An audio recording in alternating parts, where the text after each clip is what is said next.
Is the sound cutting out again? Nope, it was just me. Okay, great. I was cutting out. Brains are hard that way. Excuse me. Okay, thank you. Sorry, I did lean back. A little warning.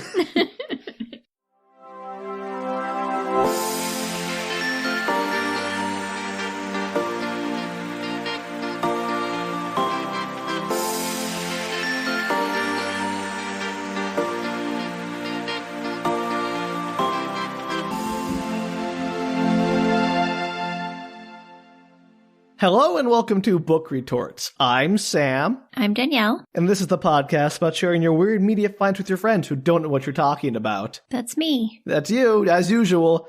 Yay. And we're going to find out just how much you do not know what I'm talking about today, Danielle, because it's here, Danielle. It's finally here. The finale of Endymion. Finale? I thought we had another one. Well, there's another book, but it's the last part of Endymion, Danielle. Yeah, but it feels like nothing's happened, so I can't believe this is the actual end. Oh boy, Danielle, I'm so excited. I have written in my notes some very exciting things. And to preview, the plot has shown up. The last 50% of the book, the plot finally shows up to the party. The last 100 pages, and we're golden. Yeah, and great. It's perfect. It's so good. There's finally something to talk about. But yeah, there was a plot of sorts up until now. Why don't you remind us what happened in the last part 5? As always, I get them all mushed together, and I can't remember what happened when. Yeah. But let's just try your best. It was part 5 where what's-his-face showed up on the docks no, that was part 4, wasn't it? De Soya, where he shows up and he Maui Covenant and just Mariphanitis. Where he replays everything and realizes the blood was on the... Yeah, that's 4. That's 4. Okay. What happens after that? They rescue what's-his-face, Endymion. Yeah. So Endymion's on the raft again, and they're cruising along. They make it to the next place. Don't they go through... Oh, it's the ice people! Yes! There we go! It was like a big blank in my memory. I was like, what happens? So to be fair, we do open with part 5 with a jump back in time to see Raul's story about what happened on the platform after it all got solved. That's probably why I'm confusing the two. Yeah. And so they're on the raft. They manage to go through one of the portals, correct? Yeah. Into the ice caves. Well, they first go to Hebron, I believe. Uh-huh. Right? Oh, they go to Hebron, and it's like recently, everybody's left recently within the last few weeks. Vanished. Yeah, they don't know why. They think it's weird. Raul has an ultramorphine addiction briefly because this is when they did rescue him from the... Right, and then they try to find boats, but somehow there are no boats. The boats work should on a river. exist. Yeah, they're all like EMVs. They're like floaty boats. Yeah. Very weird. There are no actual boats anywhere on this island because he's like, well, maybe we could upgrade to a boat. And they're like, nope, no boats. You're like, that makes no sense. There's water. And Raul gets very angry about it for no apparent reason. And then I don't remember quite what happens there, but they somehow end up in an ice cave. So they go to the next portal from Hebron after he spends several weeks recuperating. They go and end up in, do you remember the name of the planet? Absolutely not. Okay, that's Sol Draconi Septem. Wasn't even... blink in my memory. Yeah, I didn't think so. Now, do you remember what's special about these ice and why it infuriated me so much? Because it's like 1,000,000 negative degrees and there's absolutely no way they would ever survive in this planet's ice isn't atmosphere. Water, it's atmosphere. The atmosphere is frozen. The atmosphere is frozen, but somehow inside of the caves, it's like fine. Yeah, right. Exactly. Thank you. And Endymion even jumps in the water at one point and doesn't immediately die, which is absurd. Yeah. And they blow up a bunch of ice cave walls. I was going to ask you if you remember how they got out of that cave. Yeah, they blow up a bunch of ice cave walls. They managed to get through. Instead of using what's his name, Abetic, they use Endymion to be the person who sets all the fuses underwater, which doesn't make any sense. Because he has the war stuff. He was in the home guard. He got training, which how much training does it take to stick something to a wall? What do I know? And so they managed to get inside of the caves. They meet a group of people that live there that were like, weren't able to get off the planet or something like that. Yeah, when the Farcasters collapsed, they were stranded. Yes. And so they've managed to survive there. There's like 2 groups. There's a group that goes out and like gets food and supplies and all that stuff. And then there's a group in the south that like lives there. Yeah. They're like with the kids and stuff. Yeah. Do you remember what this group is called? I presume not. No. It's like Chichatuk, I think, or something like that. See, you don't even know. I just don't know if I'm saying it correctly. And then there's some kind of like wild creature that we both thought was stingrays, but apparently it's a furry walk on land creature. And no, I don't remember the name of them either. It's very obvious. When you think of a stingray-like creature, what would you call that if you saw it? Yes, that's it. Yeah, I did remember that. You're right. Because it doesn't make any sense that it's a furry yeti. Why are they yetis? Boy, great question. Arctic wraiths. There you go. Why would you call your yeti an Arctic wraith? Because you're Dan Simmons and you don't play by nobody's rules. I'm mad that they're not shadow creatures, at least, that like live in the ice. It's like a literal yeti. So the adults burrow through the ice, and that's where the tunnels come from. Nope, that's not a That's not a wraith, though. I don't disagree. I'm just saying they do live in the ice. How cool would they be if they were like shadow ice creatures that like could travel Danielle. through the ice, like behind the ice, and then pop out and devour you? Way cooler. Dan Simmons, what are you doing? You're going to love how he uses the wraiths in this chapter. It's great. Yeah, anyway, that's a thing. They go on, they're like hiking back to, are they trying to get to the south with the rest of the people? So they're trying to get to the next Farcaster portal. Okay. But first, the Chichatuk leave them somewhere. They do? Yeah. Remember? No. They leave them with a marooned priest, Father Glaucus. Oh boy, I don't remember that at all. Because that's the very end. To be fair, the last thing that happens is they bring him to like a buried skyscraper that's been buried in the ice. Oh, yeah, kinda. Yeah, and then they're like, here's Father Glaucus. Like, oh guys, you can chill with me. While the Chichatuk go and replenish their number. Why do they have to replenish their numbers? Because they work in prime numbers. Yeah, you go. That's exactly right. Reasons. That are never made clear. Yeah, dumb. Anyway, and they all speak different language, so how anybody figured out that they were working in prime numbers is up for debate. Yeah.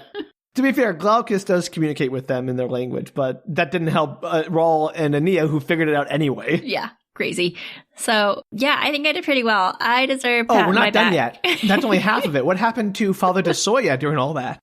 Who cares? No, he shows up on Hebron, right? Kind of. He, like, thinks that they might be there for reasons. So he has, like, an intuition to go to Hebron. He's got, like, massive intuition all of the time. Yes, there you go. For no reason whatsoever. Now, do you remember what happened when they went to Hebron? No.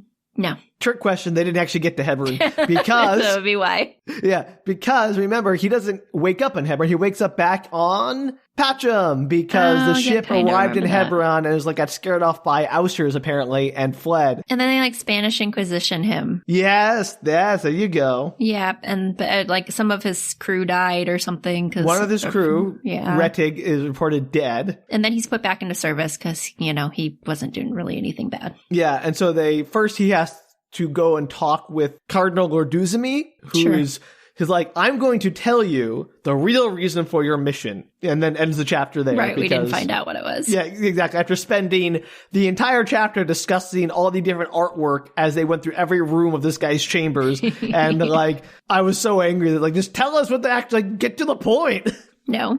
That's not what he does in this book. All right. Well, I'll give you a B on that because you got Rawls part pretty well. That was a B plus at least. That was so good. You forgot there was even a de Soya part until I reminded you. So I have to take points off for that. You told me that, I remembered most of it. And I got all the way to the ice thing. I got most of the way through the ice story. I even remember the name of the evil creatures. Entirely. Not once you said Hebron, and I said, oh, yeah, they were there. Yeah, once I said it, that's what I'm getting at. You needed some prompting. I think a B is a good grade. I just said I think I deserve a B+. Listeners. Especially if we're grading on a curve to my other past versions. Okay, well, that's a fair point. I mean, if you're grading against a curve on yourself, that's a really bad curve to grade on. That's got to be at least a B+. Look.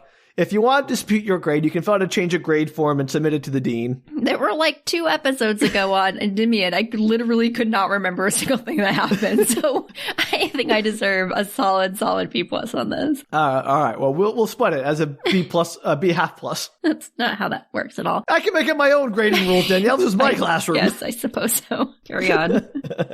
You'll take your half plus and you'll be happy for it. If you insist. All right. Well, I think that pretty much covered all the important details. Honestly, if you need more, you can go back and listen to the episode. It covers it as well as could be expected. But now, great.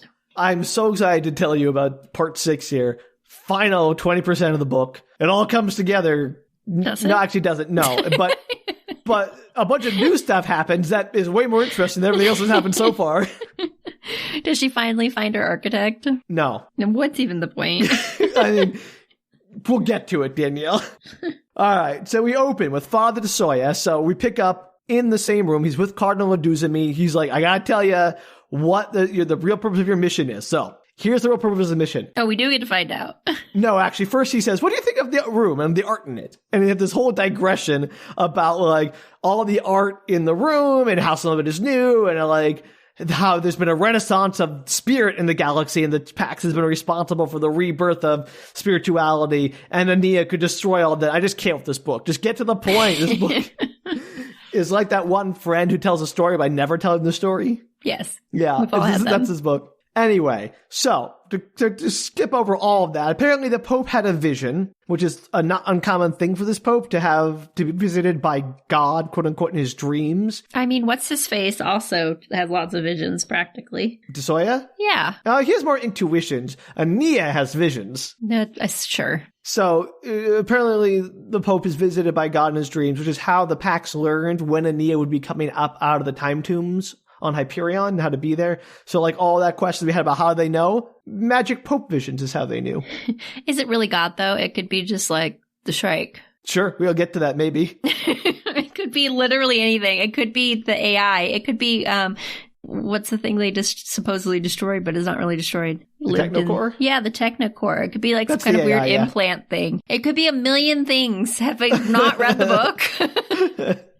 Danielle, he's the Pope. He has visions from one thing. It's God. It's definitely not. You've read this book, clearly. It'd be so much more interesting if it's not. You've read a book, Danielle. I've read a Dan Simmons book. Yes. Yes, and you loved it. So good. All right. It's also why de Soya was chosen for this mission because of these visions. Because the visions told them to? Yeah. And these visions also have revealed that Aenea is an existential threat to the Pax, which comes from the Technocore. Dun, dun, and dun. As Lord Duzumi calls it, the machine god. They never question if maybe these are visions from some other source that might be trying to work against the Pax. Oh boy, Danielle. We will cover all of this. Oh, fabulous. I love when things actually get answered. Kind of. It's great. Anyway, so the Pope has also learned where Aenea is now. She's on Sol Draconi Septem. So, chop chop.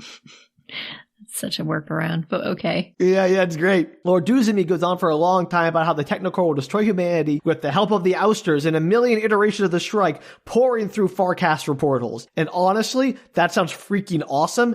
Way more exciting than anything that's happened in this book so far. I want that. But we also know that it can't be true because the ousters weren't really bent on destruction. That was all some ploy. And also the ousters were the enemies of the Technocore, not the, partners. So it's like, that's obviously not true. But man, can you just imagine like a billion Shrikes pouring out of Farcasters just to wreck shop? Yeah, that'd be fun. And I agree, way more interesting than anything that's happened so far. Yeah, it's great. I love how this book tells you, like, here's some really cool, interesting things that are not going to happen. I think the only thing that was interesting in this book so far is when that guy got eaten by the shark almost. Or he did get eaten by the shark. No, he not getting eaten by a shark. There was a shark involved. Raw rescued him. He stabbed him. Raw fell into the water and then kicked the sharks away. I know, but he almost got eaten by a shark. That was the most exciting part of the book. You know what else was exciting? When they discovered there were no flywheels. And they had to figure out what they were going to do. Yes. I think the opening when Raul, when the Shrike laid waste to the Swiss Guard was pretty cool. I think the opening of this book was not that bad. It was everything past that got kind of boring. Yes. I mean, the rescue was good. Then they spent way too much time just going down river talking. Yeah. It was kind of boring. I'm sure we'll go over all of this when we finish and you see how this all ties up. I'm sure it does. Carry on. Sorry to interrupt. No. You'll have comments, I'm sure.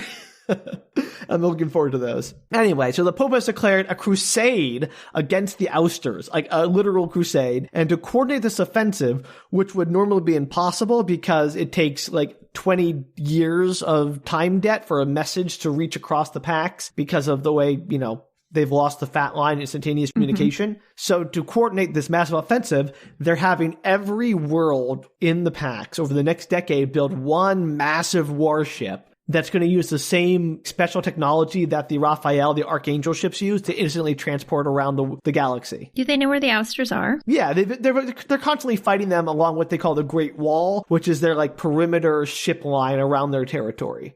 Okay. Now, do they know like where they live or like their home? No, they just like know where they can find some of their swarms. How do they know they just don't like have a random swarm there, but they live like quadrillion, billion, zillion miles away? They don't, Danielle. They just assume. What they know what they say about that? It's delicious. Assuming? Yeah. Tastes like candy. There you go. All right, so they're building a warship version of the Archangel ships, and they're also employing a new breed of warriors called Legionnaires of Christ. This can't possibly go wrong. Not at all.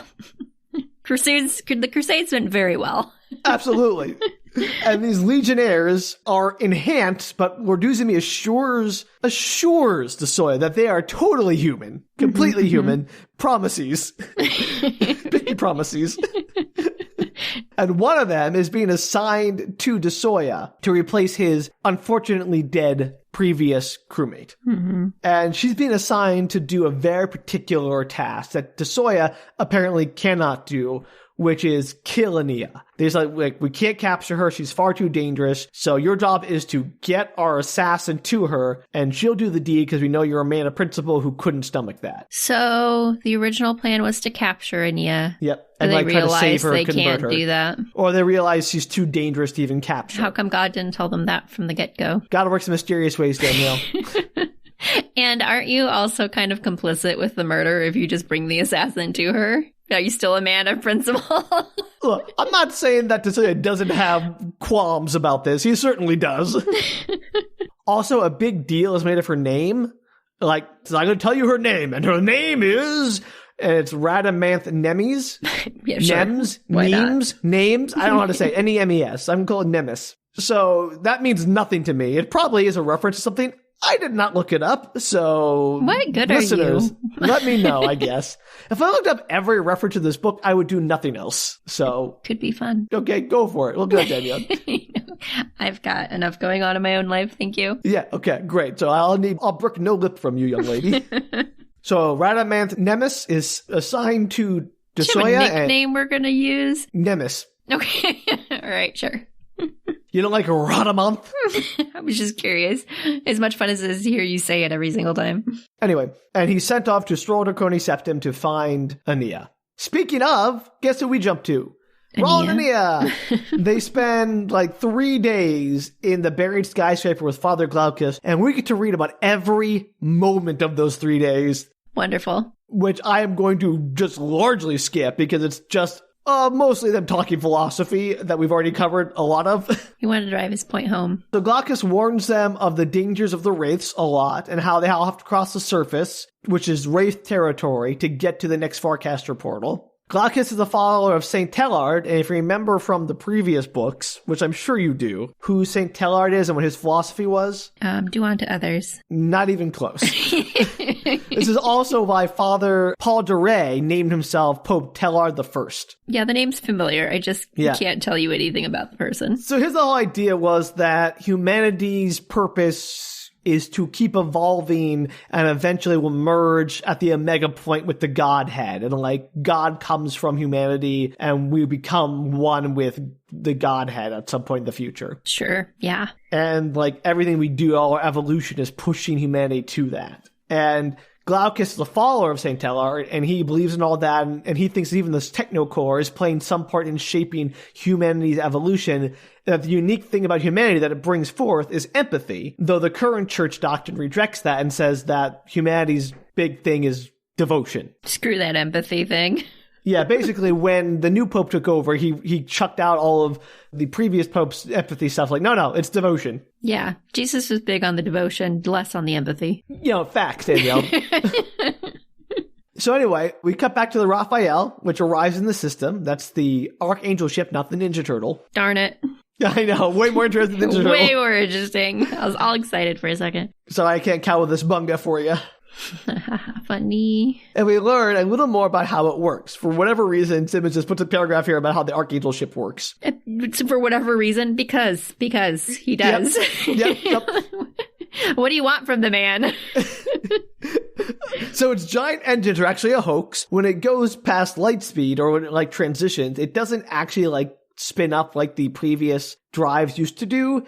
It sends a signal as keyed through the void which binds, which causes an energy source elsewhere, just elsewhere, to rupture that medium, which instantly kills the crew, but allows instantaneous transport anywhere in the galaxy, I guess? I don't know. Universe? Who knows? How did they discover that? Oh, you'll see. It's great. I love that. Oh, really? Yeah. Didn't think you'd have an answer to that. I do. It's a spoiler. Oh, goodness. While de Soya and his crew resurrect, Nemes gets up, not needing the resurrection process. Uh-oh. Guess she's a robot. Yeah, she doesn't care there's no atmosphere in the ship yet. And with 2 days before the rest resurrect, she gets to work. Yeah, she does. She gets to the dropship, jacks a fiber optic link cable from her wrist into the ship's computer, and is on the planet's surface in 20 minutes. Once on the surface, she activates like a reflective bodysuit, just like the ones that like Kassad and Moneta had in the previous book. And then she makes her way into Glaucus's building. Is she Moneta Jr.? So, inside she finds Glaucus and jams a filament into his brain through his eye socket and begins to interrogate him about where Aenea and the others went, like basically reading his mind. And finally, the plot has showed up. I'm here for this. I was missing all the sci-fi nonsense in this book. I'm so excited. She's my new favorite thing. So is she related to Moneta Moneta? No, not in the least. That's sad. She is just super magic, powerful being thing. Who knows? We'll find out maybe. I don't know, but I'm excited. There's something happening, Danielle. I know. I'm very excited. Get stoked! Sam's never been so excited about a plot before. I mean, after 500, 400 and some pages of just the least amount of plot, I was so desperate for any crumbs of excitement. Like, yes, it's like a man lost in the desert finally finding water. It only took 5 episodes, everybody, but we're here. We've got something for you. You know how angry I was in the last episode, how frustrated I was. Like, it's all coming around. It's all coming up Millhouse here for me. All right, so we jump back to the boring stuff, which is Raul and Aenea and Abetic all chatting with Glaucus, so we go back in time. Stupid main characters doing main character things. Main character things? Oh, you mean boring, just sitting around chattering? That's the main character things in this book. Like, Raul just spent, like, pages fetching wine for Glaucus at some point. Like, who cares? He got him a bottle of wine, whoop-de-doo. The only interesting thing we learn is that Abetic has siblings. Ooh. Is one of them Moneta Moneta Jr.? No, not even close. I tried. So all androids are grown, manufactured in batches of 7. 6 males, 1 female. Don't ask why. Literally on my lips. Yeah, I know. I do not have an answer for you. That's dumb. It's the wrong ratio, for one thing, if you want to procreate a species. Sense. But also, just make it 50-50, or, like, does it matter? Could they all be one gender? Do they even need a gender? Yeah, why do they have genders at all? If they don't reproduce, anyway, it's very stupid. But they do grow up together. Like, they have accelerated childhood that only lasts a few years. And so part of the reason Abetic is on this journey is to visit other planets and hopefully he can find his long-lost siblings. Okay. Yeah, he's like, I'm going to find them. You know what? Somehow. Now I wish the story was about him.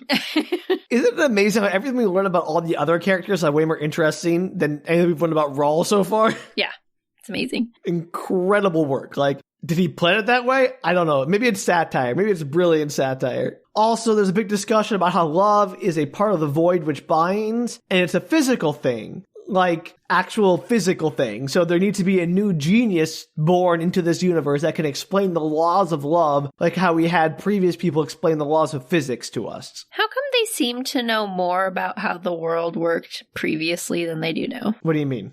Like in Hyperion, and maybe the second book, Hyperion 2 Electric Boogaloo. That's what it's called. Shrike Boogaloo.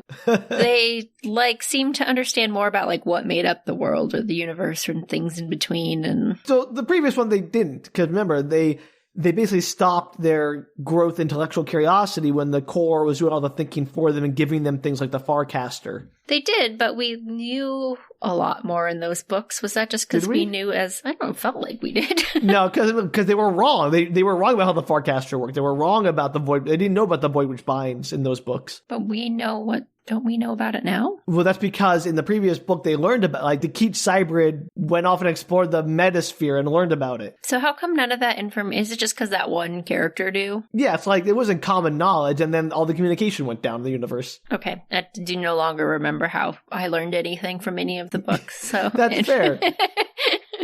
For all I knew, it was common knowledge. I also think there's just a lot more in the previous books you learned. Like, this book just sort of doesn't teach you anything up until this point because it's all just covering the older stuff and revisiting and recontextualizing it. Okay, carry on. So they need someone to be born in this universe who's going to teach them the laws of love, like the laws of physics, and guess who that person is? De Soya. Yes. No, it's Aenea. No, it's Aenea. Of course it's Aenea. The Shrike. I mean, honestly, he gives the best hugs. He's got 4 arms, twice the hug power. So Aenea is that person, but she isn't that person yet. She's like, I'm not there yet. She tells I haven't Glaucus. met my architect. Yeah, pretty much. I haven't learned how to design love yet. I have to learn how to do a buttress first, and then next stop is explain the physics of love. Anyway, the band Chichatuk return, and the group leaves with them to trek to the Farcaster across the wraith-infested surface. Boo, but first, wraiths. Yeah, but first they trek back a few days to go get the raft. They spend some time taking it apart, log by log, and strapping it to their back so they can haul it across the surface so they can reassemble it downstream. The raft. Okay. Sorry, I missed the topic, and I was like, what are they taking apart? Yeah, the raft. Got it. Back in the future, which should be a movie, Nemes has gotten the info she needs from Glaucus's brain, and so she tosses him out a window to follow his death. I mean, why not? Gotta love her. She's metal as heck, and I love her. She climbs back to the surface to find a bunch of adolescent wraiths around her dropship, like curiously poking it. Does she take them on as pets? Better. Well, no, worse. Some she knows are wearing necklaces, like made of human children's skulls. And she's like, well, that's interesting. Are they really big? Yeah. These are the adolescent ones. They're big, though. Yeah, because human children's skulls are relatively large, But what she does is she shifts into fast time, like the Shrike could, and... You sure she's not related to the Shrike? Or Moneta? I know she's not related to Moneta or Moneta, because Moneta was Rachel, who is human. Right, but she had Shrike-like powers. She had a special magic suit that she got from the future humans. Well, this person seems to have a special magic suit that could be from the past humans. Sure, okay, whatever. I don't know the plot of this book. Danielle, you think I do? You know more than I do. No, she's not. She's not on the side of humanity, clearly. Didn't think she was. Yeah, so that she's not related. That doesn't mean she couldn't have stolen the suit. True. Or been the evil love child of Moneta and the Shrike. Or who did Moneta end up with? Kassad. It could be their crazy love child. To be fair, Kassad did basically have sex with the Shrike. Right. You thought my plan was dumb, but it makes sense. You know what?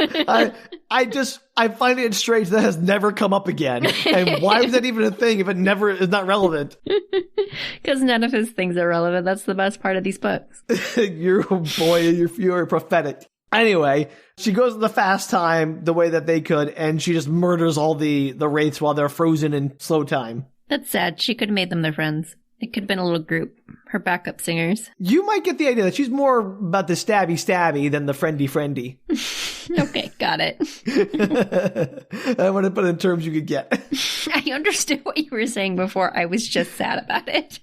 Oh, I'm sorry. So she flies her dropship to the tunnel that leads to the Farcaster. Oh, my favorite thing's coming up. It's dark in the tunnel, and she didn't bring a flashlight. So guess what she does? Oh, I guess what she does. She opens her mouth and light pours from it. Yes, absolutely.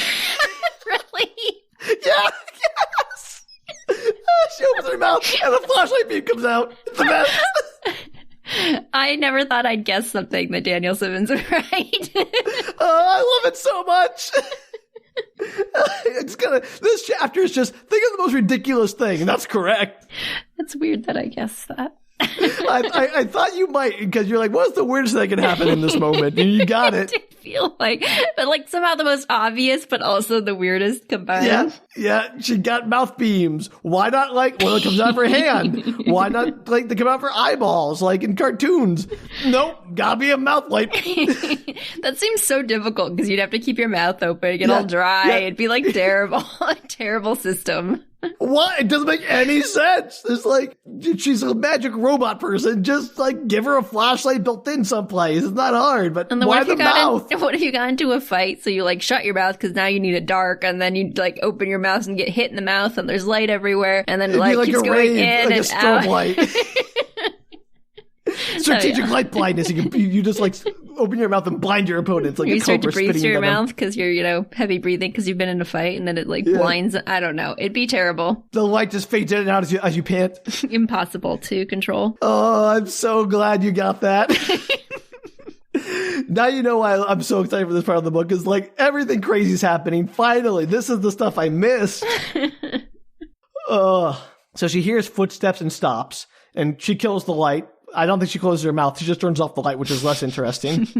And the Chichatuk round the corner. She does the whole, I'm looking for my friends ploy, because she absorbed their language from Father Glaucus. Mm-hmm. And she learns that the others, Aenea and Raul, already left through the Farcaster portal. They just left. They're in the Farcaster portal. They're gone. And she's like, no, that's a pity, and then kills all the Chichatuk. That's sad. Yeah. She then goes to the Farcaster portal and like peels off a panel on the side of the arch and plugs her like fiber optic wrist cable into it. Why did she kill them? Like, what was the point? Just because? No loose ends, I guess. Why leave them alive? Because, they're in their ice tunnel. They're likely to tell other people what happened. I think it goes through it a little bit, but her calculus is like, there's no danger to killing them. And there's a slight danger, like there's a potential they could still interfere if they're alive, so why not just kill them? There's no downside to killing them. Okay, sure. Anyway, so as she plugs her wrist in, we're given this amazing sentence. Whispers impinging directly on her auditory nerve tell her that the 3 sectors of consciousness are monitoring her and discussing events. So, that's a thing. What are the 3 sectors of consciousness? I don't know, Danielle. This is the first I've ever heard of them. They're a thing, and then they're monitoring her and discussing events. Okay, sure. Yeah, they're apparently like live within the void which binds over the Farcaster. Are they the ones that sent that message on the Fat Line Squirt? They're like, no, you can no longer. Definitely not. I don't know. That's all the guess I got. That's a whole other, those are the lions and tigers and bears things. Sure. That's how they're referred to in that book and this book, which we will get to. So, 3 sectors of consciousness, remember that. It'll probably come up in the next book. If not, that'd be great. That'd be great. Anyway, the Farcaster apparently isn't a series of discrete portals, but like one giant Farcaster that is everywhere all at once. You just enter and leave through different parts of it. Mm-hmm. And I guess that's relevant for something. But anyway, this is all just like her musings, I guess. She says that powers from beyond the known circle of the megasphere, the ones that cut off access to the portals in the Fat Line, are now enabling the portals for Aenea. And from this interface, Nemes can tell they Farcasted to Quam Riyadh, but she can't go there, since it's a Pax quarantine world, which is one that is supposedly destroyed by ousters like Hebron was. So she can't let de Soya or the others see it and learn the truth. What is that truth? Well, maybe we'll find out later. She also just can't, like, kill de Soya and go off on her own because his involvement with the capture of Aenea is crucial in many of the quote-unquote full sector look-forwards. Because it was seen by God. Or the full sector look-forwards, whatever those are. Not God. Could be, Danielle. It is not clear what the full sector look-forward is. I hope it's God. That's a great name for God. Or maybe it's like the machine god. Who knows? Robot God. So fortunately, Nemes can see not only the past transitions they made through the Farcaster, but also the future translations they will make. Ooh. And thus knows that they'll end up next on God's Grove after Quam Riyadh, and then, well, somewhere that's beyond the reach of the Pax or the 3 sectors. Uh-oh. So they're running out of time to catch Aenea? Yeah, they basically have like one more planet to catch her. So she decides she's going to fabricate something of an excuse to have them all jump ahead to God's Grove where she can cut Aenea off before she escapes to the last mysterious location. Smart thinking. Yeah, Nemes. Real brain person, this person. Murdery brain person. All right, we jump back, X number of days, back to when Raul and the others as they prepare to cross the surface towards the Farcaster portal. We already know they make it through the portal because we just heard about that, so there's not any real tension here. We knew they did anyway because, plot. But, still, maybe one of them dies. Maybe a Bennett got eaten. Who knows? Yeah, that'd be sad. So you remember how, the wraiths are the big threat up there? Yes. And they have to spend 2 days crossing the surface. So the first night, they actually make camp in what looks like an abandoned wraith den with human skulls decorating the walls, almost artistically. It's like a mural? Just covering the walls like wallpaper. Uh-huh. The next day, they reach the tunnels and go down to the Farcaster. No problem. No wraiths. The wraiths never appear in this book. They're irrelevant. Why did he write them? Why did we spend so many chapters talking about the wraiths and they're like, I skipped a lot of this, but they talk about all their reproductive cycle and how they like go from the babies to the juveniles to the adults, which take the tunnels. I hate it. Nothing of that. It doesn't matter. They're like, you gotta be careful. The wraiths are super dangerous. They're the super dangerous wraiths. If you go up on the surface, the wraiths are up there. You gotta be very careful. And even like Nemes runs into the wraiths and no, they never show up for our heroes. They never encounter them. They are completely irrelevant. My time's been wasted and my life is shorter now, and I hate it. In my headcanon, the editor is like editing out the climaxes of all these scenes and keeping in all the details and not realizing. It's like the reverse of what he should be doing. He's like, oh, this is all really interesting. And then, oh, we don't really need this scene. Let's cut out the wraith attack. These books getting really long, Mr. Simmons. So you think this is like someone unintentionally sabotaging Dan Simmons' vision? Or possibly intentionally. Maybe I really don't like maybe you. he really trusted the editor, and the editor was the last person to put their eyes on it, and then it got immediately published, and Dan Simmons is like, it's a great book. You're like, you did it. You nailed it. No, nothing matters in these books. I'm like, why did I spend so much time telling you about the race and discussing the race and everything that the Chichatuk and the race... It's just like he wanted to like invent a world like Dune with like the sandworms and the Fremen. And yeah, like, but you see the sandworms. I know. So he's like, I just want to describe that world. Like, imagine someone gave a book report on the ecology of Dune, and that was the whole book. Instead of them actually like doing anything, like, oh, here's how they work. You're like, got it. So it's like he just wanted to have that in the book, but not actually do anything with it. I'm mad about the wraiths. Wild stuff. And they're not even like cool shadow creatures. They're yetis that don't show up. I'm mad about the yeti. I'm almost more mad about the yetis than that they don't show up at all. Why would you name your creature a wraith and make it a yeti? It is just mind-boggling to me. They're the least wraith-like creatures. Now, question. Are you more upset about that or the fact that they are irrelevant and never show up in this book at all? No, I think I'm more mad that they're not wraiths. Would you be even madder if they were like shadow wraith creatures that never showed up at all? Yeah, actually, I would be angrier if they were like, had all the promise of being a wraith and being cool, and then they just didn't show up. I'm like annoyed that they're yetis, so it's fine that they didn't show up, I suppose. Maybe that was his plan. Like, I'm not going to bring these things into it. I got to make them less cool so people aren't upset. I am kind of mad that they're not just wraiths. Just such or a dumb word. Relevant. They could have left them out of the plot entirely, just made like the surface hostile because no atmosphere or anything. Like, it's true. There's no reason. Yeah, they didn't provide anything to the story. It's impressive. It might be one of the most egregious things he's done. Maybe. We'll see how this will get on. There's still a whole other book, Danielle. Yeah, I know, but so far in terms of like just putting the large amount of effort into describing something that never comes into play, it seems like he put a lot of effort into the wraiths. And I think the whole like wraith Chichatuk thing is like, that'd be like your Ice Planet Barbarians book all in of itself, I was right? thinking that, yeah. Yeah, I think you do. Definitely thinking about that book. So it's like that, but imagine instead of having an actually in-depth look at the society and the culture, so like a few paragraphs of like exposition and then nothing. And their terrain was hostile in Ice Planet Barbarians, so. I mean, it wasn't Ice Planet, the name's right there. I know, but so is this, and look. Well, yeah, this is a lot less sexy than that, to be fair. Yeah, more's the pity. Well, quote unquote sexy, let's be honest. Actually, I don't want to watch Dan Simmons be sexy. He does weird stuff. You've seen it, Danielle. It ends with like someone almost getting their genitals bitten off by a Shrike vagina. Yeah, to each their own, but it is a little quirky. Yeah, quirky is the word for it.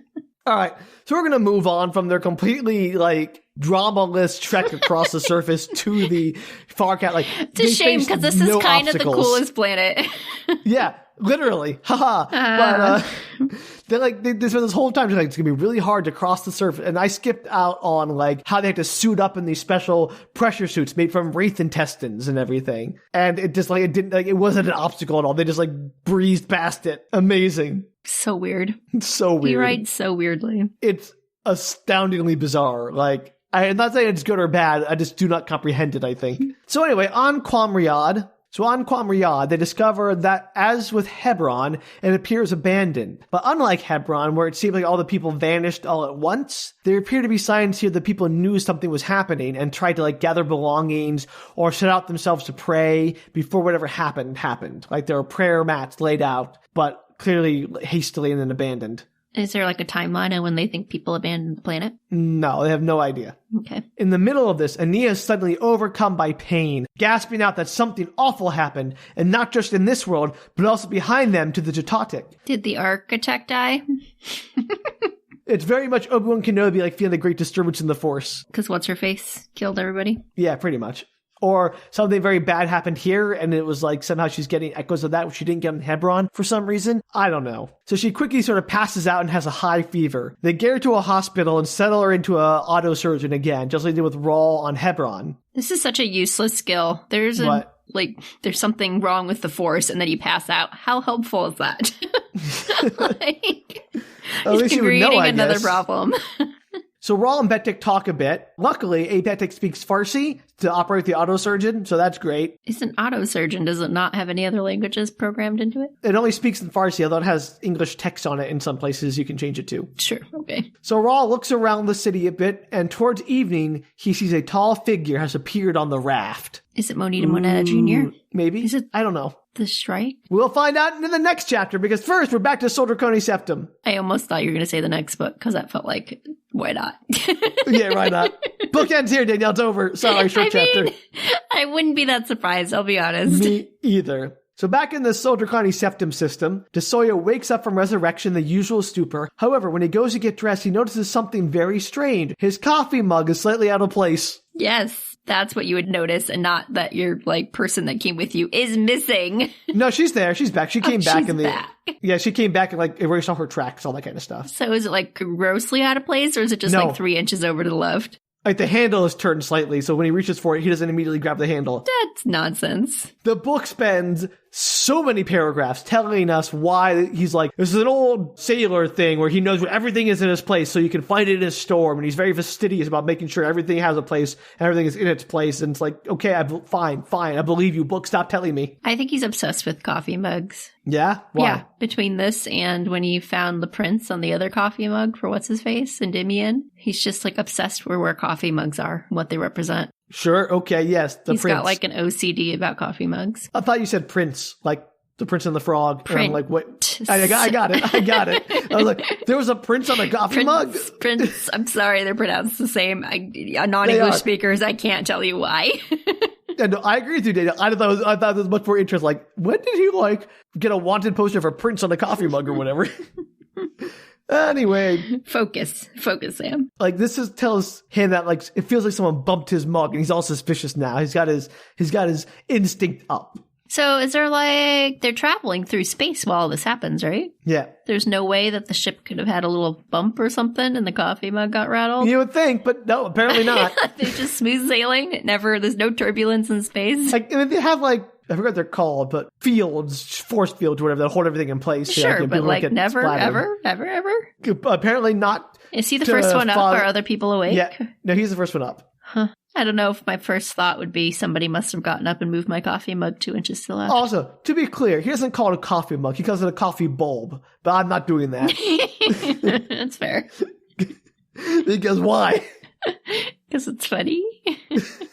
Well, anyway, there's an emergency message in the computer from the Pope instructing them that the Pope has had another vision and they should go to God's Grove. How convenient. I'm sure the Pope has. So eventually the others wake, including Nemes, and she plays the part that she just woke up. She made a fake image of the cruciform on her chest, so they all think she has it. De Soya informs them of their new orders and that they'll be spinning up to jump to God's Grove, but it'll take 20 hours or so they can relax and chill for a bit. So they start talking about how God's Grove was slagged by the Ouster invasion, though some Templars managed to flee in the tree ships. And they all take turns interrogating Nemes because they're oh, you're the new kid, let me ask about your past. But De Soya is more suspicious and really interrogating her. I take it back. I think the other thing that Simmons put together that never paid off, that was a lot of effort to put together, was a freaking tree ship.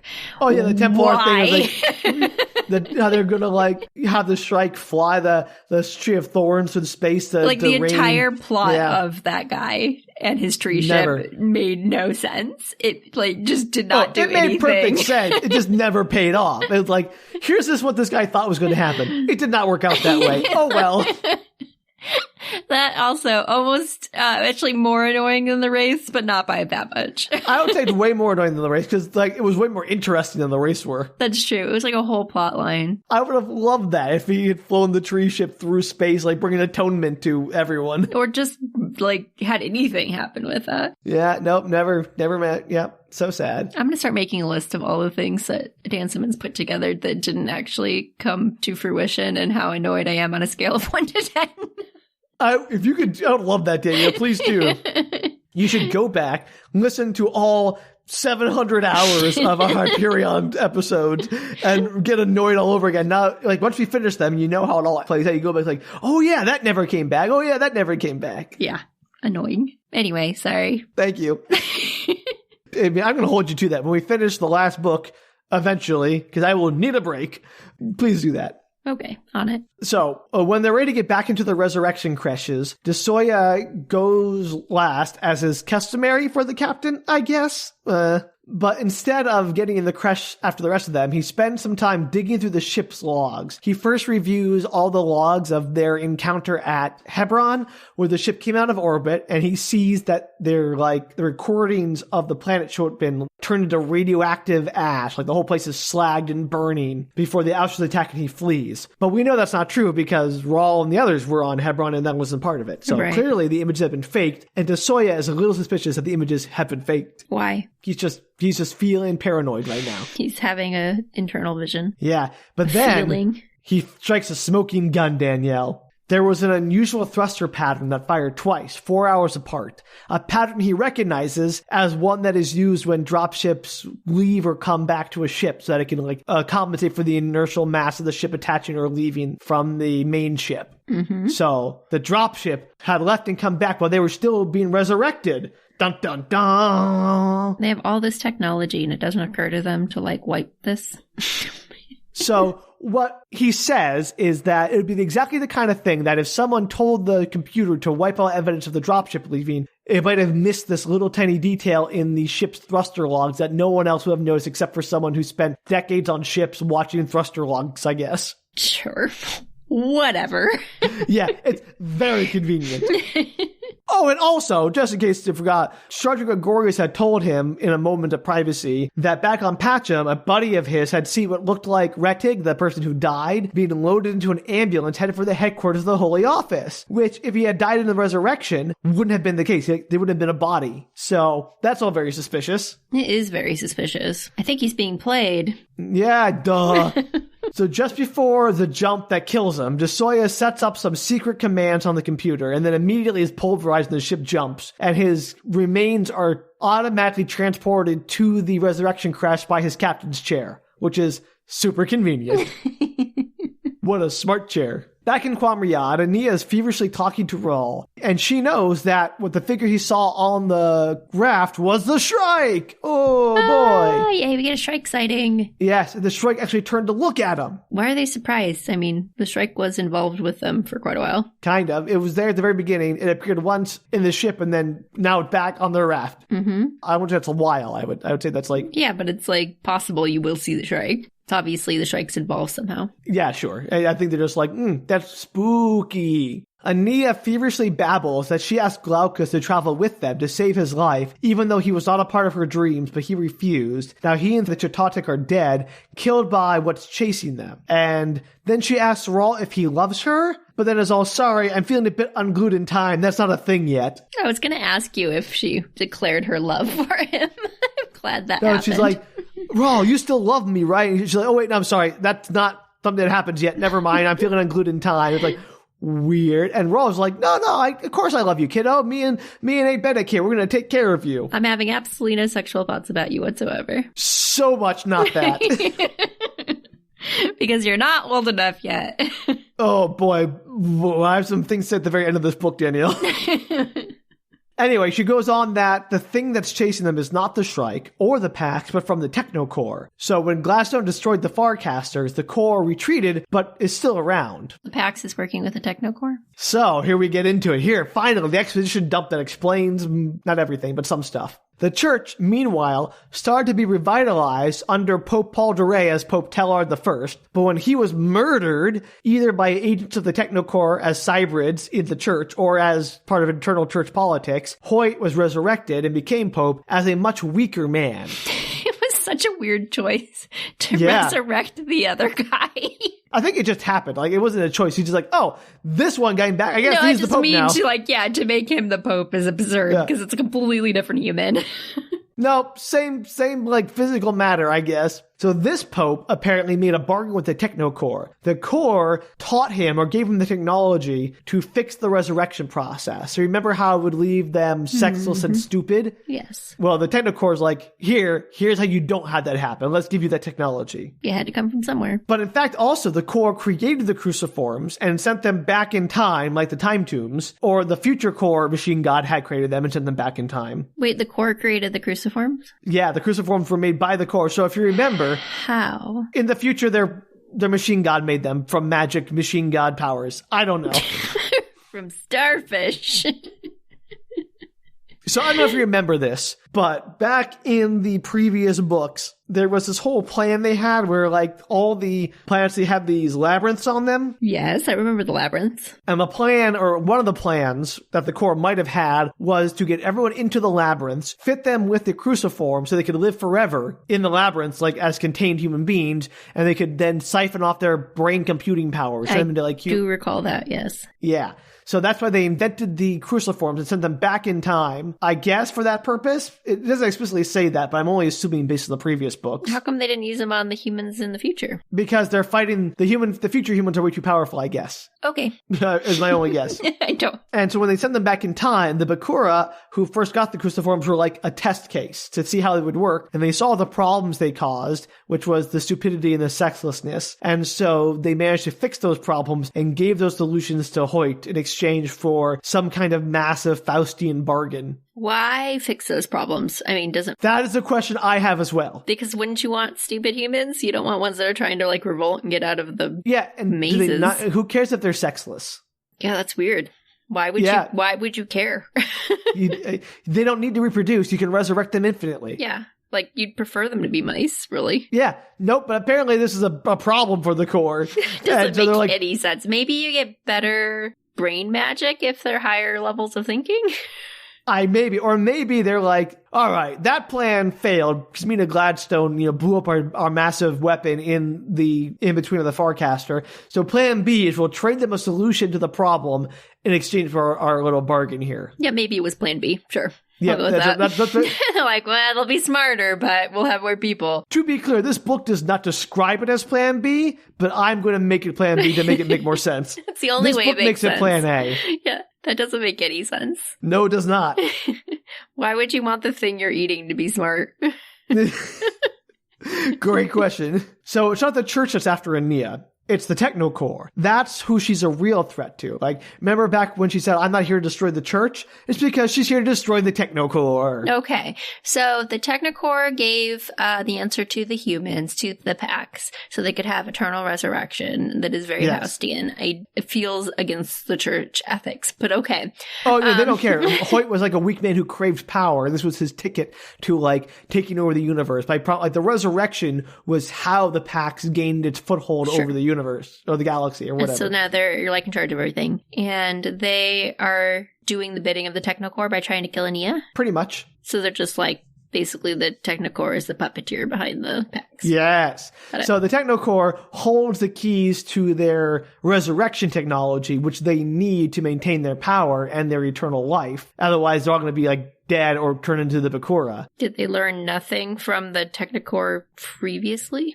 From the whole, like, again, yes, it's exactly the same thing as the Farcaster was exactly, here, this gift to you that will help you, and we're going to use it to sap your, intelligence or control you or whatever. Yeah, weird. Exact same plan, but Hoyt's like, I'm on board. Resurrect me, daddy. So, yeah, and they're also the ones who provide them with the technology for the archangel ships, I assume. I can't believe Hoyt was one of kind of like the main characters there for a while. Yeah. And he ends up being sort of terrible.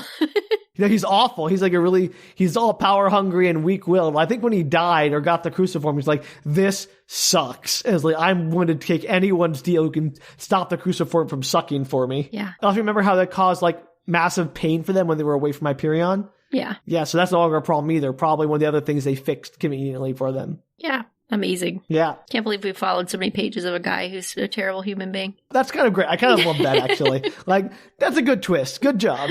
So she's a real threat to the Technocore because she was in touch with her father in the womb, and he was a rogue cybrid. Whoa, which father? The Keat cybrid. Okay. Consciousness, right? Inside the Shron loop. And he went rogue and explored the reaches beyond the megasphere, the metasphere, where the lions and tigers and bears live, those other powerful forces. How many spheres are there? Nemosphere. Endless spheres. Yes. There's the data sphere, the megasphere, the metasphere. The metropolis sphere. I don't know, probably. The super megasphere, the ultrasphere. Super duper sphere. Yeah, why not? The gum sphere. I just like gumballs. So those powerful forces, those lion, tigers, and bears, those are what the core really fears, because they live in the void which binds and are as to the Technocore as the Technocore is to us in terms of like being unfathomably more powerful. Okay. So also conveniently, remember how the Technocore stole old Earth and hid it in the Hercules clusters? They drove Earth away, yes. Yeah. Psych. They didn't do that, actually. Sorry. Actually not surprised by that at all. There was no way the Technocore had the power or the resources to even reach the Hercules cluster, much less move the Earth there. It was actually those other entities, those lions and tigers and bears, that saved Earth from destruction. So because for funsies? Maybe. So Aenea knows that something from the core is waiting for them on God's Grove, Nemes, and that Glaucus and the Chichatuk are dead because she had a memory from the future. Okay. Yep, sure, why not? So she must learn it at some point in the future. And then she remembers it, or maybe she learned it now, and then she remembers that she learned it now. I don't know. Very nonsense.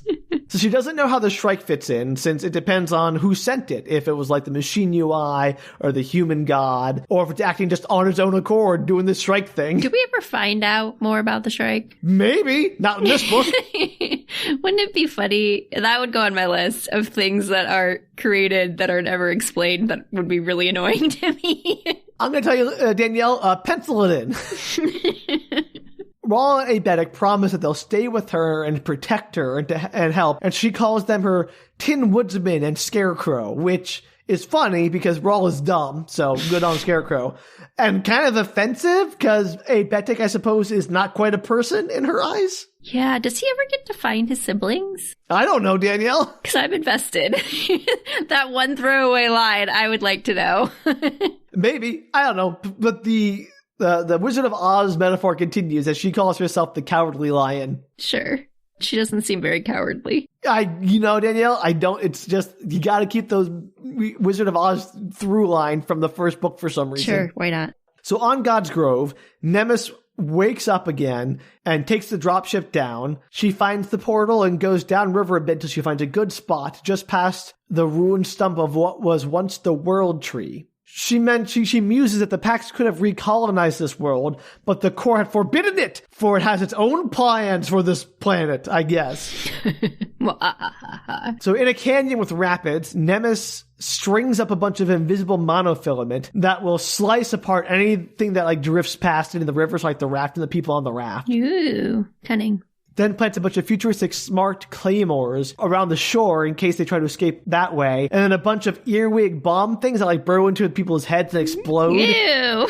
Yeah. She places those back up a river in case they try to escape by swimming back up the river. So she's like, I got all my bases covered. There's no way they're going to escape my perfect plan. They will definitely, probably escape. No, Danielle, it's foolproof. It's made by a super... Endymion might not. He ends up in a box, but Aenea's got to go find her architect. Would it be great if she never found the architect and that was all just another red herring? Yeah, it would go on my list. How high up on the... Okay, so let's rank what we have so far. Possible Shrike, Wraiths, Tree Ship, and Architect. Where are those rank on your list? Tree Ship's number 1. Yeah, obviously. Shrike... Depending on how he writes that off could be number 2, or it could be towards the bottom of the list. I'd be okay for a mystery, but it would depend on how it ends. Okay. Got it. I was going to say, maybe it's just a mystery. And wraiths are solid number 3. Or 2 if the strike drops. Yes, or 2 if the strike drops. It really bothers me. I got it. Then maybe the architect, because I really kind of want to see her meet an architect. I need to know why. Yeah, that's fair. And what was the other one? That was it. That was all of them. I feel like there was another one. Well, I'm sure there are more that we're forgetting.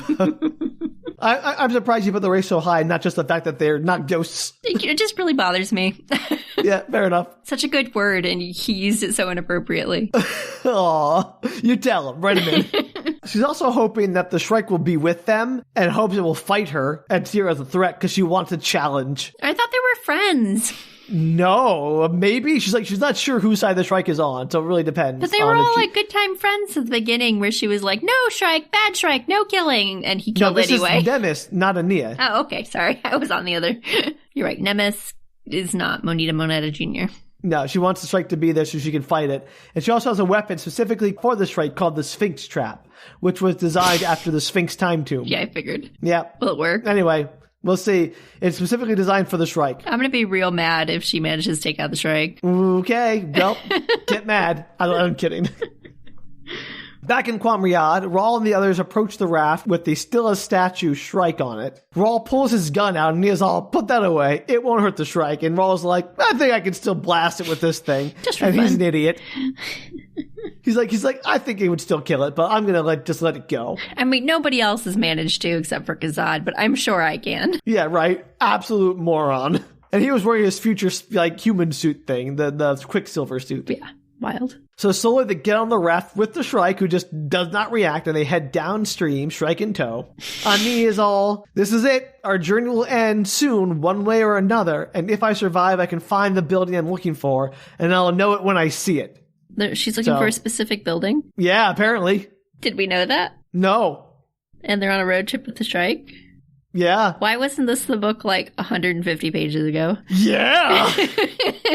You may remember the cover of this book is a picture of the Shrike on the raft with Raul. Yes. And that never happened. The Shrike is on the raft with all of them, but also that cover promised something this book did not deliver. Which was a Shrike River Raft road trip, Huck Finn style, baby. And he would be in charge of the tunes. Yeah, obviously DJ Shrike would play DJ on the trip. Yeah, what a lost opportunity, Mr. Simmons. Absolutely wasted the Shrike in this book.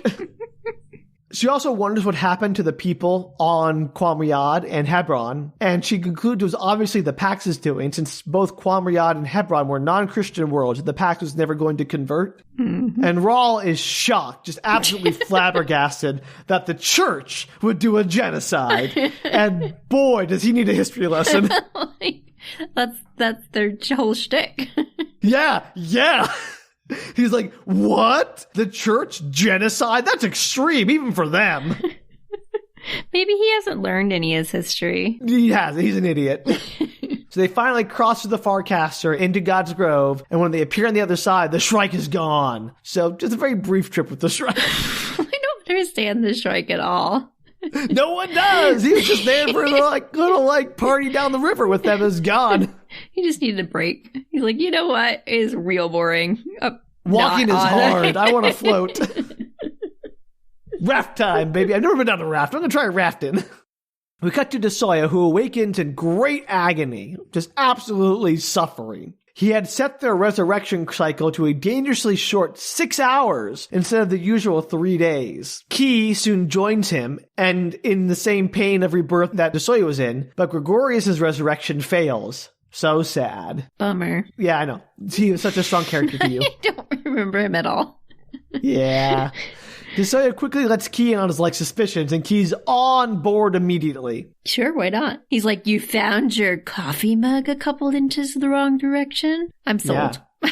I think everyone's just a little put off by Nemes, who doesn't fit in quite right. So they decide to pry open her resurrection crest, and despite what the ship says that she's in there, she's not in there. No. I know, she's gone. I'm shocked, I tell you. Also, the dropship is gone. I'm even more shocked. Also, someone sabotaged their pressure chutes, so they can't skydive down to the planet. They're trapped up here. She really committed to that, just in case they happen to wake up. Why? Why do that? She had a vision from God. Like, she had a vision, I guess. Sure, she had a machine god vision.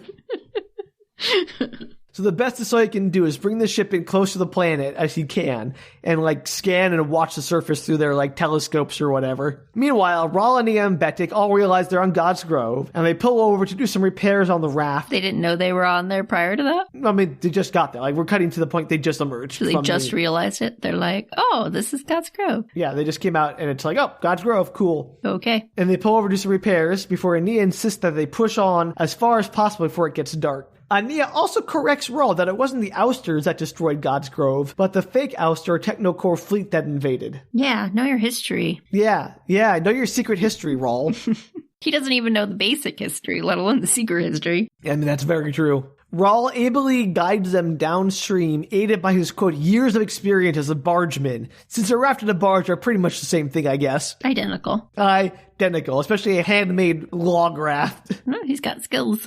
Non-historical skills. However, he suddenly sees the top of their mast get sliced off. His reflexes kick in and he tackles Aenea off the raft, yelling down to Betik, who drops flat to the raft. It cuts off their what? Mast. Mast. I thought you said their masks. I was like, what masks? They're wearing like cat masks. They're all kitty cats. I mean, it's entirely possible they had masks on for some reason that I missed. Nah, they're masked. Got it. It's the Prince and Prince debacle all over again. Welcome to English. I'm sorry.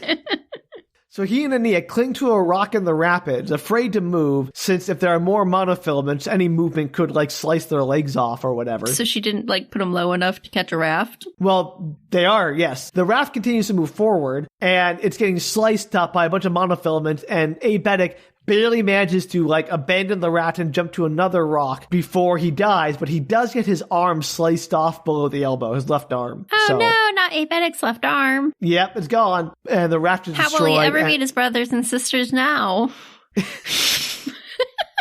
I guess he can wave to them with his right hand, but he'll never give them a hug. Aw, he can give him, like, half hug on that left side. Yeah, a right side. Right side. Half hug? He lost his left arm. Oh, I know, but I meant he can. I mean, he can use his whole right arm, and then he can use the hook of his. Half so you said he's giving a 3/4 hug. Yeah. Yeah. Okay, got it. Give it full credit. Sure, I guess full effort. So Raul digs out his flashlight laser, and then like he can't off just his belt. open his mouth. And like laser comes out. That'd be if Raul suddenly had that power, I'd be like, wait a minute, is Raul another like machine thing? Another like that would be a great twist, Danielle. Genius. He's part of the Technocore. Dan Simmons, are you listening to this? Actually, that would explain a lot, and I would 100% be on board if Aenea found out that Raul was actually part of the Technocore. Or some, like, weird human machine that, like, we're going to make our, like, this comes out of future, but a Terminator-style thing where they sent back the good Terminator to fight the bad Terminator. There you go. Unfortunately, he just pulls out a flashlight from his belt. Boring. He basically unloads everything from his belt, tosses the belt to Betik so he can make a tourniquet from it, stop his arm from gushing blood. Is he, like, can he die from blood loss? Yes. Because he's kind of a human? I mean, he is essentially a human that's blue and enhanced and is not considered a person, which is all kinds of problematic. He's an artificial human, I guess. I don't know. I'm not here to just debate the philosophy or morality of it. Who creates an artificial human and makes it so they can die from blood loss? Humans do. Anyway, then Raul uses the flashlight laser to, like, heat up the filament to the point where it starts glowing. Like, it absorbs the energy and starts glowing so you can see where the filament is. That's smart, I suppose. I know, Raul, I'm doing something smart for once. He has his moments. So he leaves Aenea on the rock to carefully go downstream and then, like, grab Betik and haul him back. The stream is shallow, even though it's, like, rushing rapids. And then he makes it back to Aenea, and then all three of them start to walk back upstream to escape the monofilaments. Just then, the Shrike explodes out of the river. It probably would have been more helpful to have the Shrike earlier. Get rid of the monofilaments. Yeah, no, it just explodes out of the river and then just sort of stands there for a bit, like waving its arms around, just standing there. And they're like, no, okay, I guess we'll go this way instead. And they head to the riverbank. So he's like pointing the right direction. He's like, guys, over here. No, he's just standing there. I think he says something like arms waving like scorpion tails. So, forward? No, I don't remember I could begin that right. Dramatically? Nope. Just standing there doing nothing. Have you seen a scorpion tail? I have. I didn't get it either, Danielle, when I read it. What is her? To be fair. What are his arms doing? I did not write that quote down, so I may be misquoting it, so I'm sorry. Is he dancing to his own sick beats? Very likely, because he just seems to be standing there doing his own thing, like a silent disco. What's he doing? Just standing there with his arms out going like okay, I'm here, guys. Scorpion tails. And they all just like looking like, all right, and they leave, and they go to the riverbank. And like, I guess he's just going to stay on the river now for a while. Cool. Okay. I'm glad he was there to help out with his scorpion tail. Help is a strong word. Do you want me to find the quote? I'll find it. It's okay. It's funnier to think that he's just waving his hands like scorpion tails. Okay. They attach the med kit to Apetic to try to save his life because the tourniquet's not doing good enough. Terrible design. What? The tourniquet belt? No, Apetic. No. Jeez. He's a person, Danielle. Yeah, but he's a created human. Yeah, you still get your arm sliced off. What do you want to make him not full of blood? I don't know. He's just a robot. Don't they have like some kind of thing where he's still a human, but he just doesn't have blood that like, or clots better or something? Give him some kind of superpower if he's going to be a robot human. Sorry, Dan, it doesn't work that way. It's crazy. That's when Nemes shows up. She had been watching them for a while, even when the Shrike diverted them from her earwig trap. So he was useful somehow, I guess. She also keeps referring to the Shrike as like obsolete. Like, again, the T-800 Terminator as opposed to her being the T-1000. Okay. She like the future of the Shrikes? I don't know, Danielle. She's just like, he's obsolete. I'm a better time-traveling warrior than he is. It's like Shrike Senior? 2.0? So even the Corps doesn't fully know what the Shrike is or who sent it. They think it was sent back in time by an early version of the machine UI, the machine god, but that it had been and would again be defeated in the war between the machine god and human god. So it's a failure and and they're just sort of writing it off. And I guess Nemes is the new version. I don't know. It doesn't make any sense to me either. Maybe it will in the next book. It won't. We always have a lot of faith that maybe later it'll make sense. It's been how many books today? It's been 3 books. And nothing makes sense. Time to accept the truth. So as Nemes looks at Aenea, she sees why the Corps is scared of her. She has access elements of the void which binds that shimmer around her. Whatever that means. But she hasn't yet come into her power and is innocent of its true meaning. Is she? Yeah, apparently. She doesn't seem that innocent. Well, the Nemes seems to think so. So Raul tells Nemes to back off, but she just puts on her silver suit and goes into fast time. And it's like, all right, no problem. These people are just frozen to me now. And she disarms Raul and then turns her silvery arm into a blade to slice off Aenea's head to bring back as proof that she managed to kill her. Okay. Up in the Raphael ship, de Soya and Key are baffled, just having seen on their instrument that Nemes turned metallic and vanished. De Soya makes a decision. He diverts power away from all of the ship's functions and life support to something else. We don't know what that is yet. As always. As always. Cheapest trick in the book. Just as Nemes swings at Aenea, the Shrike intercepts the blow. She and the Shrike get into a nasty fight. And while the Shrike is doing well, Nemes manages to do some serious damage to it. So it's not looking good, but the Shrike is still kicking some butt. So it's like, they're evenly matched, pretty much. Go Shrike. Meanwhile, while this crazy fight is happening around them, Aenea and Raul do CPR and Aebetic to keep his blood moving, because apparently the cure for a severed limb is CPR. I don't know what's going on with Aebetic. I don't understand his design at all. Like, for whatever reason, they think he's lost a lot of blood. We have to do CPR to make sure his blood keeps going to his brain. I don't think that's how that works. I could be wrong. I don't know. Maybe his heart stopped and I missed that part of it, and they'd have to but I don't understand what's going on or why. But it sounded very funny that the Shrike and Nemes are doing this crazy time battle among them. It's like going 1, 2, 3, 4. Doing Another one bites dust. Compression. Yeah, exactly. Yeah, we all. We all know, Danielle. We all know. So anyway, I just find that very funny. A very funny image. So Nemes is using all her energy to fight off the Shrike, and she's getting frustrated because I keep fighting the Shrike, but I have to kill Aenea. That's what I'm here for. And she has an unrelated thought about how she also killed the consul 200 years earlier. So that's what happened to the consul. Nemes killed him. That's so sad. 200 years ago, killed by Nemes. Dunzo. That whole mystery solved, I guess. That'll never come up again. Maybe. So finally, she manages to stick her Sphinx trap onto the strike, which causes it to vanish 5 minutes into the future with no way back. She basically has 5 minutes of strikeless time to do as she pleases. Isn't there like a million strikes? No. Aren't there like a million strikes? Excuse me. No. There were or weren't, but like because Kassad won that battle, there's only one. Okay, sure. Or something. It didn't make sense then either, Danielle. I can't tell you. If you don't know, I don't know. There's so much I don't know, Danielle. So as Nemes again approaches Aenea, suddenly the comlink on Raul's wrist calls out. It's from Key, telling them to run for the rocks. So Raul takes Aenea and they run for it, but Nemes teleports in front of them onto the rocks, and then she's engulfed in a column of energy from the sky. They beam her up, Gotti? Nope. Raul and the others dive into the river to avoid the heat of the massive energy beam as it slams into Nemes. And while it doesn't seem to actually hurt her, it does seem to effectively like trap her, like keep her pinned down, and she can't move because of the sheer force bearing down on her. Good. Do they swim away? Do they get eaten by sharks? Yes, sharks in the river. River sharks, Danielle. Well, he's got blood coming out of his arm. Benedict does, yeah, I guess. How many river sharks do you know of? You know what? Sometimes sharks swim upstream and they manage to get into rivers. This is Danielle's Shark Fact Corner? do. There it is. Just saying they could, or maybe they got through a portal. I don't know. These are magic sharks. Magic sharks. They were in an ocean previously. Yeah, who knows? Maybe they took them with them from Mare Infinitas. No, I think the river's too shallow for sharks anyway, unfortunately. Baby sharks. No.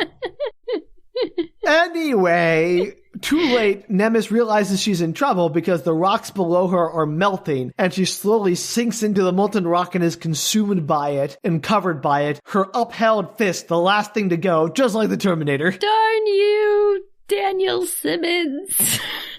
and then the energy beam cuts off, the rocks harden, and she is dead? Trapped? For the moment. Nobody knows if she's going to come back out at some point or not, so... And it's 50-50. I mean, just flip a coin, who knows? Yeah.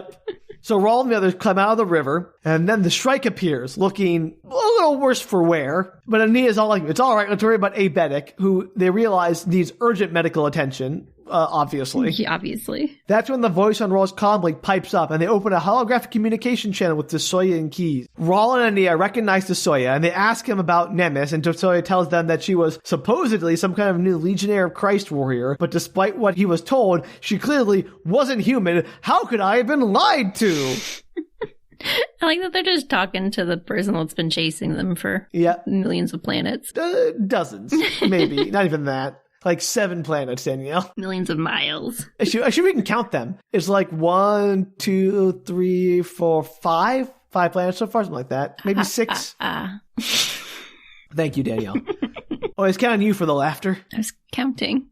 I know. I got it. The count laughter is what I'm referring to. But she was not human. And also, since the dropship for the Raphael is on the planet, they have no way to get down to them. So really, it's like, they're not a threat, we promise. However, the dropship does have an autosurgeon, so we can guide you to it so you can rescue your friend. Does de Soya still want to work for the church? I mean, they could just join forces. Well, we're going to get into all of that right now, Danielle, in a moment. Perfection. So first, before agreeing to the plan, Raul asks why he helped them kill his own monster. And so he was like, she's not my monster, and she's from the church, then the church has become the monster. So, you know. Yeah. Yeah. Raul finally agrees to use the dropship to save Bedic, and they head off, leaving the strike standing, unmoving, where it had appeared. Just chilling. Just chilling. You're like, man, that was a lot of work. You're welcome, by the way. Nah, they didn't even say a word to it. So they get to the dropship and load Abetic into the autosurgeon, and Raul asks why de Soya has a change of heart about capturing them. De Soya just answers that he has Raul's hawking mat, so there you go. De Soya then says he's going to give them the dropship, and that they can watch as his ship leaves so they can be sure he's gone and won't pursue them, and they can safely go wherever they want without fear of him. He will go back to Pacem, likely to be executed for treason. And Nia says, hey, why don't you join us? But de Soya says, A, he can't get down there to begin with. B, they have to save Gregorius, who didn't resurrect properly, so they need to get him to a more sophisticated medical facility to save his life. Mm-hmm. And C, he has to go back and warn the church about what happened to Nemes. Like, he hopes that what happened with Nemes was an accident. Like, it wasn't intentional. And if it was an accident, he has to figure out what's going on, or at the very least, learn the truth. So he's really hoping the church is actually a good guy, and it's not de Soya. It's not. Yeah, no, it's not. Of course it's not. But he's like, he's got to confirm it. Sure. I guess it's his whole life. That would be a bummer. Yeah, exactly. Yeah. So with that, he jets off. They're gone. Bye-bye. Peace out, Girl Scouts. So Raul plugs the comm link. So remember, he has the comm link bracelet, which is really the AI from the console ship. Mm-hmm. He plugs it into the drop ship so he can fly the thing because he can't figure out how to fly the ship. And they head off for the next and final Farcaster on their road trip. That's good. They got an upgrade from the raft. I know. So they fly through the portal, and the AI notes that surprisingly, the atmosphere and various gravity and other readings of this planet just happen to match old Earth exactly. Uh-oh, weird. Aenea then sees the house and immediately yells for them to stop. She gets out, and she and Raul make their way to the house. Raul describes the house in great detail. Guess what house it is, Danielle? The house from The Wizard of Oz. No. That was a solid guess, though. That was a good guess, but think more architect. I don't know. It's Falling Water by Frank Lloyd Wright. That's what I was thinking. I was like, what was his name? Yeah, that's the one. I knew it was in there. Yeah, I would have gotten there eventually. I just could not remember his name. I know, it's been a long episode. We're getting there. Well, I got stuck on Wizard of Oz? No, I got stuck on Wizard of Oz, and then I went to Phantom of the Opera. What? There's no houses in Phantom of the Opera. I know, but it's the names always are similar to me. Oh. Andrew Lloyd Webber and Frank Lloyd Wright. They just kind of like sound the same to me. And then I was stuck on that. And then I was like, what is his name? It's the Guggenheim Museum, Danielle. Yeah. No. I didn't want to be like Andrew Lloyd Webber. You should have been. Hilarious. So guess what? Aenea recognized this house. It's the building she's been looking for. It belongs to the architect that will teach her. So he's going to teach her? Why does it have Frank to be Lloyd Wright's famous architect? Why can't it just be some random architect? Because, Danielle, Dan Simmons does only thing that is like famous people from the early human era. I don't know. Exhausting. It's not like some new modern. It has to be like, it's the thing it has to do where all the ideas, all the best ideas are all like, oh, these are all people from like our glorious past. No future people have good ideas. Is it going to be like a hybrid version of them? Like a new, like kind of, maybe. I don't know. Johnny Keats, but in architecture form. Maybe. It's very possible, Danielle. Ugh, Dr. Simmons. Dr. Simmons? Yeah, he's a doctor of crazy nonsense. Honorary PhD from Danielle to you. If you'd like to receive your award, please contact us. We'd love to have you on to present it. Why? There's so many architects in the world. And not all of them are like white people. And they could be just fictional. They don't even have to be real. No, it has to be this guy. Oh, gosh. Okay. So, although nobody's home in the house, they go exploring and no one's there, but the fireplace is lit, and so they were clearly expected, I guess. Aenea then lays out the plan. Like, he's like, okay, here's the whole plan. We made it to Earth. Now here's the next phase. She's going to study here on Earth for 6 or 7 years. She's going to learn about architecture and herself. Raul, while she's growing up, quote unquote, can go explore Earth. The forces that brought the Earth here and recreated the Falling Water building and Rome for the Keats hybrid when he came to Earth. Remember all that? And he died and that whole thing. Yes.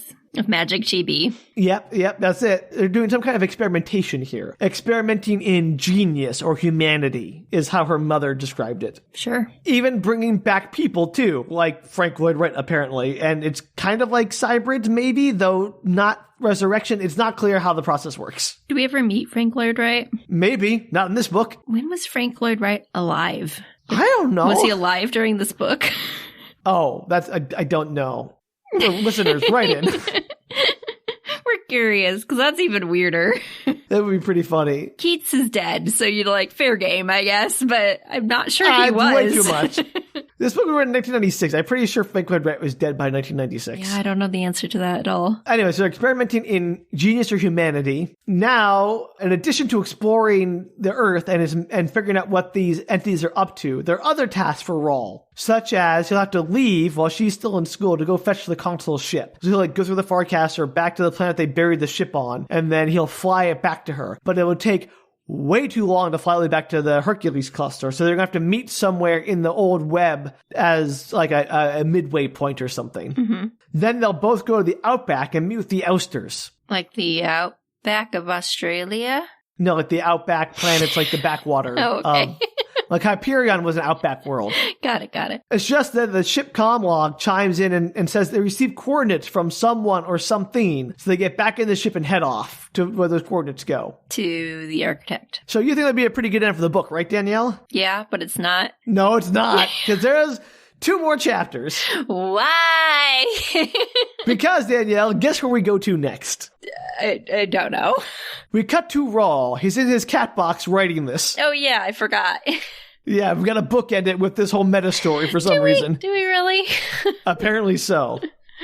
There's a lot of musings here, which, I'll be honest, I kind of skimmed because they didn't seem very interesting or relevant. But he muses a lot about like why he's writing this. And he's like, oh, he only ever has 12 sheets of paper at a time because to keep recycling them. So he writes down 12 sheets of paper worth of story and then recycles them and they're gone. They're just gone. So he's like, why am I even doing this? What's the point of this? Keep himself busy. Yeah. But then he says the chip in his text slate, which I guess is his writing surface, remembers everything he writes anyway, maybe. So, okay, why have paper then? So one night he hears Aenea calling his name, feels her touch on his face. Adult Aenea, to be clear. I was going to clarify, at least for our listeners, I assumed it was adult. Yes. She tells him that they're leaving here soon, as soon as he finishes remembering all of their tale and understands it all. So, never? Because I don't think there's any way anyone can understand it all, frankly. I like the idea that she's like, I could get you out of the box at any time, but I'm not going to. You must understand it first. The next morning, Raul is still alone, but he sees a message has been written on the paper while he was asleep. It's in Aenea's hand. Sure. Yeah, why not? It says that he should consider this a postscript to the memories he's recorded so far. She goes on to tell this long story about how when they were flying with a Bedek in the dropship on that first day on Earth, he fell asleep and she watched him. They were headed to Taliesin West and he slept, and she thought of her love for him and that she could feel from the future that she loved him, loving him backwards and forwards in time, even as a child, and that she kissed him on the side of the mouth while he slept. Why does he make things so gross? As a child! Why? Why does he? He has every chance to not be gross, and he takes every opportunity to be so. I don't want to get way worse. I still tell you that. So then she slipped a note into his pocket that he never mentioned, and she wonders if it maybe fell off his pocket and he was never seen. So he rewrites the note now, and guess what it is, Danielle? What? Keats poems. They're Keats poems. I should have guessed. It is Keats poems. I could read them, but I won't, because the book just ends there. We end with Keats poems. Book over. Keats poems. The perfect way to end that book. Of course it is. Why? He had it so close in his hands to be a good ending. How would it have been better than just ending with him flying off to Taliesin West? Yeah, he's in the box and he's still going to be there later. Right. Just have them fly off. You don't need to, be over there yes, we still in the box. We don't need this postscript. Or even that he's in the box, but you don't have to add all the Aenea stuff. In fact, you could maybe open the next book with this. Yeah. As you open the first book with him in the box, open the second book with him in the box, and then go from here back into the story. Yeah. I don't know. Crazy. But there you go. Endymion, book over. Gross. All the plot in the last 20 minutes, 20% of the book. What an odd choice as a writer. Yeah. I mean, if you were to summarize this book, I guarantee you would spend it would look like a bathtub curve, right? With a lot of description at the beginning, no description in the middle, then a lot of description at the end, when you would summarize it. You spend all your time at the end. Yeah. Absolutely bonkers. I don't know how I feel about that. Kind of creepy, right? Kind of not okay. I mean, yeah, I get it that she is, not really 12 in the sense that she is beyond time and she's experiencing the future and the past. Yeah. But also, you could just not have done that. It wasn't necessary. She could have given him the love poems and not kissed him while he slept. The kissing part is probably the grossest part in a lot of ways. She could also even loving him through time's a little iffy. There's just several things in the book where he didn't need to actually put in anything about their future love. I mean, you just establish that they have it. That's fine. Yeah, it's so weird to me. He takes such great pain throughout the book to be like, no, it's not sexual. And they're like, this just got a little sexual, dude. Yeah, anyway, it kind of is a weird note to end the whole, it kind of colors the entire ending of the book. Yeah, but a weird ending. Not even just that, just a weird last little bit of book. You didn't need that coda. I agree. I do appreciate Nemes showing up, she livened things up tremendously. But also, like, seemed to be the big bad of the story in some ways. I mean, supposedly the Pax was, but yeah, like, she was, like, in and out. You're like, oh, okay, bye. Maybe she comes back in, like, the next book as the big bad. Yeah, it was just weird to, like, introduce this random, like, climax ending character that dies 40 pages later. Yeah, the pacing in this book is the most baffling thing to me because it spends so much time, like, explaining power structures and ecologies and ecosystems and planets and politics. And it's all like, you don't need to know about the Chichatuk and their prime numberedness. Like, I'm not saying it's bad, it's just like unnecessary. It doesn't contribute anything to like the story. It doesn't make the world feel more lived in or more real. It just makes it feel a kid, like when they're drawing their like dream house, like, oh, it has a water slide and it has like just putting all the cool stuff in it, Like, wouldn't it be cool if there was like a trapdoor that led to a ball pit or something, Yeah, I think like it would have been more interesting to put that character earlier in the story. Mm-hmm. Like that she was on the ship earlier. Nemes. Yeah, Nemes. And then have de Soya kind of have a gradual realization that there was something's off about her. But no, it had to be all done in like 4 seconds. Like immediately, my coffee cups had moved. She's on to me. Yeah, I'm on to her. An odd thing to do. I don't know why that, like, it would have been a better plot line halfway through the book to have a character die and have be replaced, Yeah, but if we did that, we wouldn't have had the long digressions through the other parts of the, like, all them going to 12 different planets that meant nothing. Like, the problem is she knows, she's like in touch with the Technocore, presumably, which is how she knows all this stuff. Right. So that's how, like, all the visions that the Pope is getting are really from the Technocore. You could, like, wave it away. He waves away so many things. The problem is they could never go to like a wrong planet if she's like, oh, I know exactly where she is. We're going there. But you could have plotted it somehow differently or given her like slightly different powers or she didn't know or like her strength gained, I don't know, for some bizarre or maybe like the core didn't figure it out until later. Yeah, like there's a million reasons you could have given her that she like picked up the pace towards the end of the book and suddenly actually knew stuff versus earlier in the book. I gotta say, I kind of agree with you. Like, if the rest of the book was like this last section, I would have had tremendously more fun with it. Yeah. And I think one of the issues I have with this book is not that the book itself is bad. There's nothing wrong with being a philosophical, introspective book. The problem is my expectations for this book were not right. Like, I was expecting more of Hyperion, which I got in the last 20%. And the rest of this book was not like the Hyperion I'd already read. So it kind of felt like frustrating that I wanted this kind of crazy sci-fi nonsense. And he got some of that, but it didn't really kick in until the end. Yeah, it's interesting that he kind of diverged from his normal writing style for this. Yeah, well, I mean, maybe, I've read his other books. Maybe this is his normal writing style and Hyperion was an aberration. That's true. Get on it. Don't we know somebody who's read one of the other books? We do. We should ask Philip to come back on. Anyway, so that's Endymion. The next book is called The Rise of Endymion. I'll definitely be taking a brief-ish hiatus to recharge before I dive back into this world. Is The Rise of Endymion like a play on Christ rising? Is he going to become a Christ-like figure? Should I be worried? It also just seems to follow the pattern of Hyperion, the fall of Hyperion, Endymion, the rise of Endymion. Like it has, yeah. That's it, right? It's a quartet. We're done. We're done. That's it. The last one, Danielle. Hallelujah. Praise the Shrike. 600 more pages or whatever, and we're done. And we can praise DJ Shrike. He can come celebrate in the after party. May or may not be a metaphor for Jesus. We're not sure. The Shrike or Raul or Aenea, one of them, probably. Of them, all of them. Maybe Bedek. They're the trifecta. They're the triad, the three, the Ghost, Holy Ghost, Jesus. You can't think of it. The Trinity, Danielle? There we go. Got it. Like from the Matrix. Any lingering questions before we put this book to bed? No. I mean, a million questions, Sam. A million. Right, of course. Actually, what do you kind of hope he doesn't answer in the last book? Like he leaves unfinished? I kind of hope that Moneta Jr. is just rock. That'd be pretty funny. Nemes has never come. Like she was there, yeah. She's gone. Like easily defeated enemy.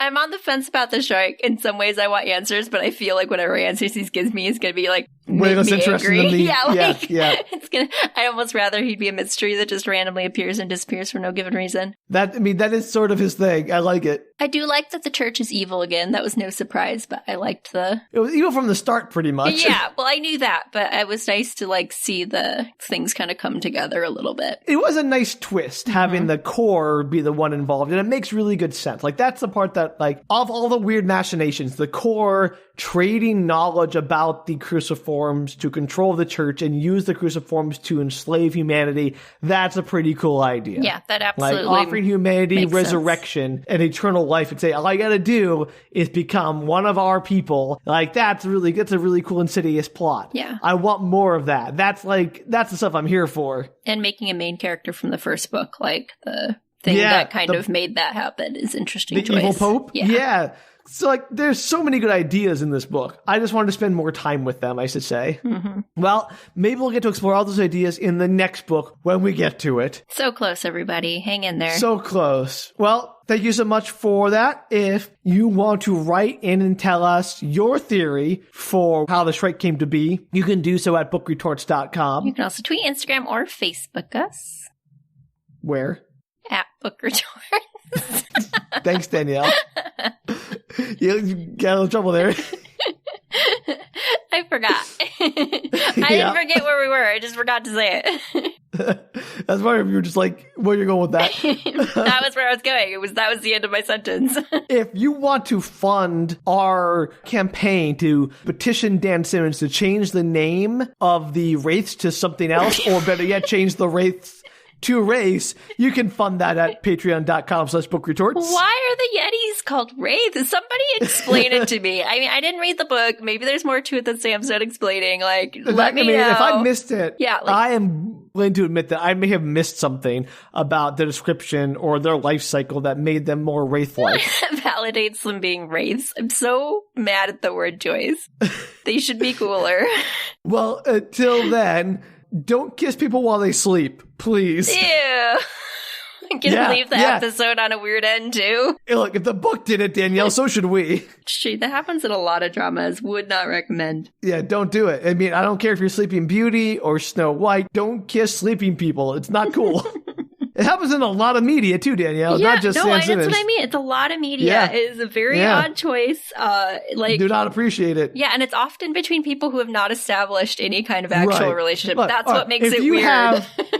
If you have a long, like your child, or whatever, or your spouse, and you have, I'm not going to get into that, but like people who you're not, no, just don't. Just, boundaries, people. Yeah. Well, anyway, on that bizarrely unsettling note, just like Endymion left us, we're going to leave you there.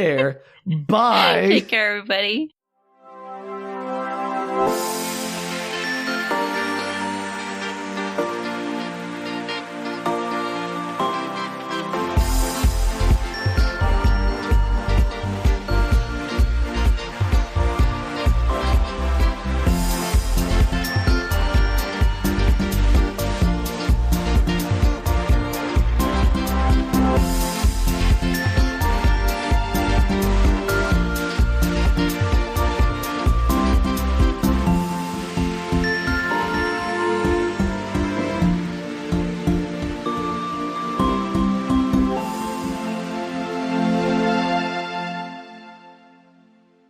Thinking the other day that how people have Google alerts for when their names come up? Yeah, sure. Do you think any of our authors or whatever have Google alerts and our podcast came up? That's a horrifying thought. Can you imagine Dan Simmons coming across this podcast? I would totally listen to a podcast about whatever I had created. You and me both, but I don't think we take ourselves too seriously. And maybe Dan Simmons doesn't either. Maybe he'd love it. I don't know.